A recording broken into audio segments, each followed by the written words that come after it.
নমস্কার। আজকে আমরা যে বিষয়টি জানব তা হলো ভিএমসি প্রোগ্রামিং এর সার্কুলার ইন্টারপোলেশন G02 এবং G03 এই দুটো কোডে কিভাবে প্রোগ্রাম করতে হয় তা জেনে নেব। এর জন্য প্রথমে আমরা একটি ড্রয়িং দেখব।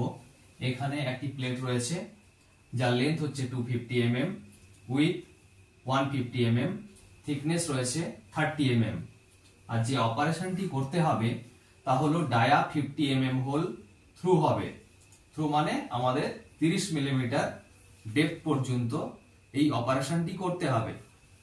এর মেটেরিয়াল রয়েছে এমএস অর্থাৎ মাইল্ড স্টিল, হার্ডনেস রয়েছে 18 HRC। যে টুলটি আমরা ব্যবহার করব তা হলো ডায়া 20 mm SCEM অর্থাৎ এন্ড মিল। এখন আমরা প্রোগ্রামিংটি দেখে নেব। এখানে এটি হচ্ছে এক্স অ্যাক্সিস, এটি হচ্ছে ওয়াই অ্যাক্সিস। এক্স এবং ওয়াই এর জিরো পজিশন রয়েছে এই হোলের সেন্টারে, আর জেড আমরা নিয়েছি জবের টপ সারফেস। এখানে আমরা জেড এর জিরো পজিশন নিয়েছি। এটি হচ্ছে টুল। আর প্রোগ্রামের মধ্যে প্রথমে যেটি রয়েছে তা হলো O1005। এটি একটি প্রোগ্রাম নাম্বার। প্রোগ্রাম নাম্বার সবসময় 4 ডিজিট হয়ে থাকে। এখানে যে কোডগুলি ব্যবহার করা হয়েছে তা হলো G90, G40, G80, G17।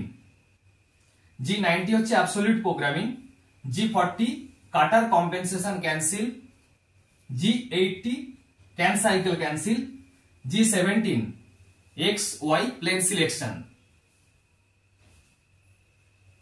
এরপর T01 M06 অর্থাৎ টুল নাম্বার 1, M06 হচ্ছে টুল চেঞ্জ।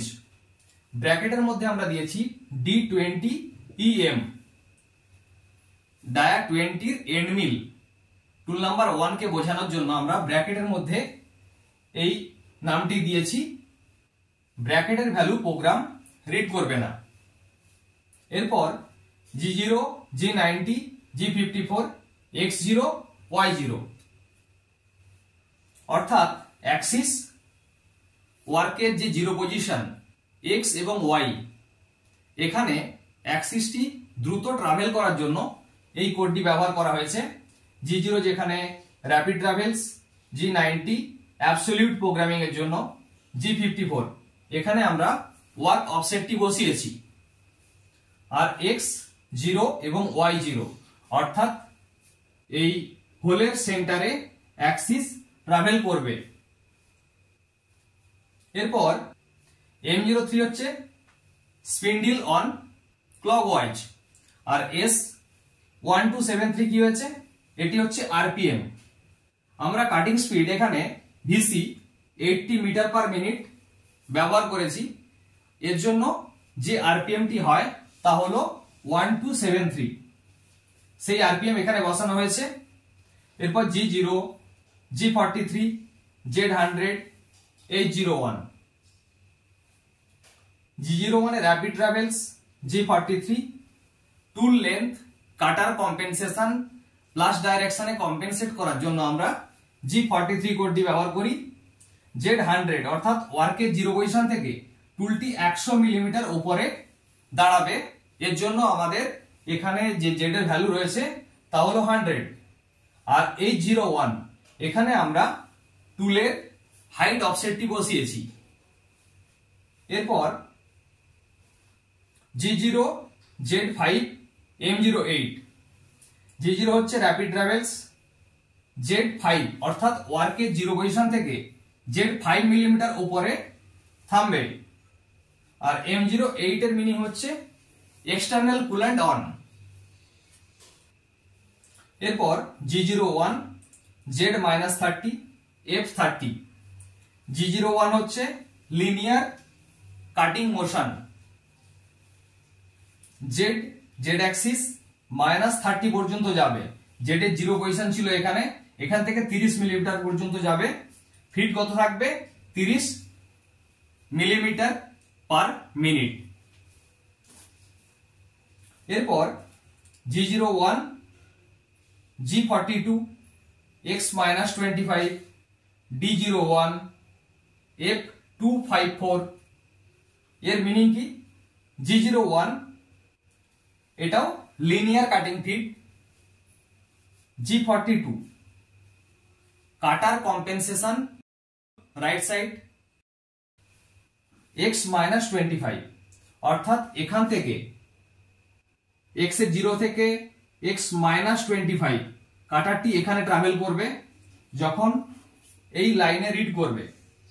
D01 এ কি হয়েছে, কাটারের যে ডায়ামিটার তার ভ্যালু আমরা ওখানে ইনপুট করেছি, এই G42 এর সাহায্যে এটি কম্পেনসেট করবে।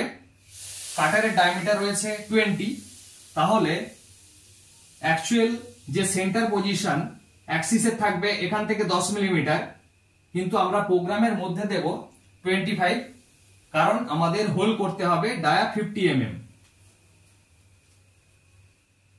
এখানে টুলটি এসে যাচ্ছে, কাটারের ম্যাক্সিমাম যে পয়েন্ট ডায়ামিটারের সেটি এখানে আসবে, কাটারের সেন্টার লাইন থাকবে ভেতরে। কত মিলিমিটার ভেতরে থাকবে, ডায়া 20 কাটার রয়েছে, তাহলে কাটারের যে সেন্টার লাইন 10 মিলিমিটার ভেতরে থাকবে, অর্থাৎ x-15 থাকবে কাটারের সেন্টার লাইন, আর অ্যাকচুয়াল কাটিং যেটি করবে তা হলো 25, অর্থাৎ 50 ডায়ামিটার হিসাবে এই অপারেশন হবে। এরপর G02 I25 J0 এই লাইন যখন প্রোগ্রাম রিড করবে তখন কি হবে, কাটারটি এখান থেকে আসার পর আবার সার্কুলার ক্লকওয়াইজ এখানে ঘুরে এখানে আসবে, ওয়ান সার্কেল এখানে ট্রাভেল করবে যখন প্রোগ্রাম এই লাইনটি রিড করবে। G02 I হচ্ছে x এর ইনক্রিমেন্টাল, যে হচ্ছে y অ্যাক্সিস এর জন্য আমরা যে দিই, অর্থাৎ y এই পজিশনে আছে সেম পজিশন, আর I ম্যাক্সিমাম 25 দিয়ে আবার এখানে এসে পৌঁছায়। এরপর G01 G40 X0 Y0, অর্থাৎ কাটারটি এখান থেকে আবার সেন্টারে যাবে যখন এই লাইন রিড করবে। এরপর G0 Z100 M09, অর্থাৎ ওয়ার্কের 0 পজিশন থেকে টুলটি 100 মিলিমিটার উপরে চলে যাবে। M09 এর মিনিং হচ্ছে coolant of, external coolant of হয়ে যাচ্ছে এখানে। M05 স্পিন্ডল স্টপ হয়ে গেল। তারপর G0 G90 G53 Z0, অর্থাৎ মেশিনের যে জেড অ্যাক্সিসের হোম পজিশন সেই পজিশনে এরপর জেড অ্যাক্সিস চলে যাবে। এরপর M30, অর্থাৎ প্রোগ্রাম এখানে এন্ড হয়ে গেল। এইভাবে আমরা G02 এর প্রোগ্রাম করলাম, G02, আর যখন G03 করব তখন হবে কাউন্টার ক্লকওয়াইজ। এখানে প্রোগ্রামটি করা হয়েছে ক্লকওয়াইজ, অপারেশন হচ্ছে এখান থেকে এইভাবে।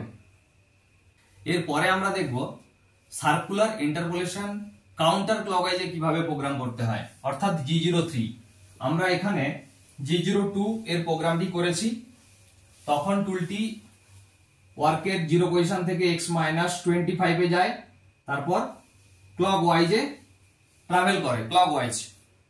এরপর যখন আমরা G03 ব্যবহার করব তখন x মাইনাসে যাওয়ার পর কাউন্টার ক্লকওয়াইজ এই ডাইরেকশনে টুলটি ঘুরবে, তখন আমরা G03 কোড ব্যবহার করব।